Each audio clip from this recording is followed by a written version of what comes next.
ॐ त्र्यम्बकं यजामहे सुगन्धिं पुष्टिवर्धनम् उर्वारुकमेव बन्धनात् मृत्युमुखीयमामृतात्।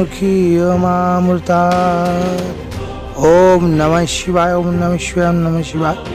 आमे आपण देखु आज जो शिव मंदिर, जो महादेव मंदिर से होती कुसुमप्रसाद ब्लॉक तिथिव ग्रामर प्रभु पंडेश्वर को नाम एत विख्यात जे कि पाखु दर्शन करने खाली कृष्णप्रसाद ब्लॉक नुहे सारा पुरी जिला एवं सारा ओडिशावासी आसी दर्शन करती से समस्त डाक शुणी बहुत लोग ये सफल पाई।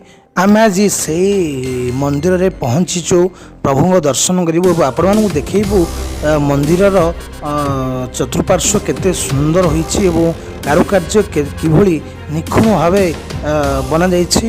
एठी बहुत बड़ बड़ कारीगर ओडिशा आसी एठी काम करिसेंती एवं बहुत सुंदर भाव में कारुकार्य करने सहित निखुण भाव में मंदिर टी तैयारी आपण मैंने आम देखु चतुर्पार्श्व एवं चतुर्पार्श्व विभिन्न प्रकार मंदिर रही एमती माँ मंदिर कहतु एवं अन्य पार्श्व देवता मंदिर कहतु एमती अनेक मंदिर दारी भितर रही प्रभु मंदिर व्यतीत बहुत सुंदर भाव में मंदिर चतुर्पार्श्व सजा जाइए।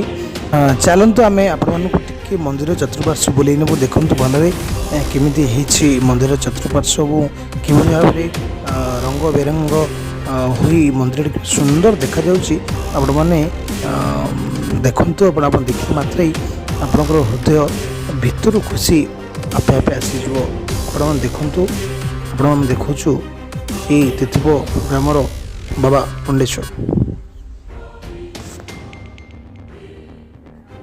ये हूँ बाबा पंडेश्वर पोखरी एपटे प्रस्थान भी हो पारे बहुत सुविधा रही है। चतुर्पार्श्व गोटे गोटे गेट रखा जाइए आपण मैंने केमी सुविधा जापर आसीपर। देखो प्रभुंर मंदिर उपर नाग मूर्ति स्थापन कर बहुत सुंदर भाव में मंदिर टी तोला बहुत कारीगर आसी निज निजर बुद्धि खटई मंदिर को साजा सजा कर। चलतु बुले ना आउ एक मंदिर से मंदिर चतुर्पार्श्व आउ एक मंदिर रही जार रंग संपूर्ण स्काई कलर रही। देखु कौ भाई चित्र होइछि माने आपण मैंने देखिए संपूर्ण भाव में एते मात्रा आर्ट एवं कारुकार्य तार भितर भरपूर हो रही जहाँकि आपड़ देखिले कोणार्क मंदिर कथा मन पड़ज।